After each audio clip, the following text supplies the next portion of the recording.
आंबट तिखट गोड अशी चवीची तुरीची डाळ घालून शेंगदाणे घालून वरण कसं बनवणार ते दाखवते. इकडे मी हे बघा ही शिजवलेली डाळ घेतली आहे. ही छोटी अर्धी वाटी शेंगदाणे घेतले, हळद, लाल मसाला, कढीपत्त्याची पाने, कांदा, थोडं लसूण, थोडं फोडणीसाठी मी लाल मिरच्या घेतल्या सुक्या, ही धना जिरा पावडर, हा हिंग, राई, जिरं आणि राई, थोडा गूळ आणि थोडा आंबटसाठी कोकम आणि टोमॅटो. तेल गरम करायला ठेवलेलं आहे. त्यात मी सर्वप्रथम टाकणार आहे राई. राई थोडी तडतडायला देणार आहे. राई तडतडली आता जिरं टाकणार आहे. त्यात थोडा हिंग टाकणार आहे, कढीपत्त्याची पानं आणि फोडणीसाठी ह्या सुक्या लाल मिरच्या. आता हे व्यवस्थित झाल्यानंतर परत त्यानंतर मी याच्यात लसूण घालणार आहे.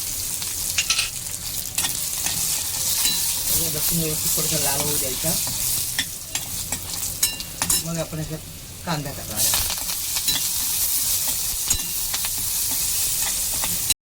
आपली फोडणी तयार झालेली आहे.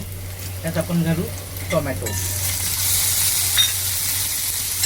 टोमॅटो व्यवस्थित परतून घेऊ.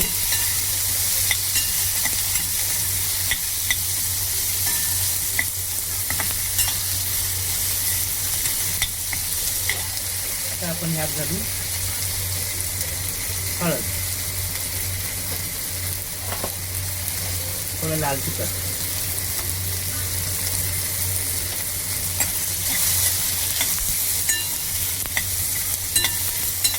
आपण व्यवस्थित परतून घेऊ.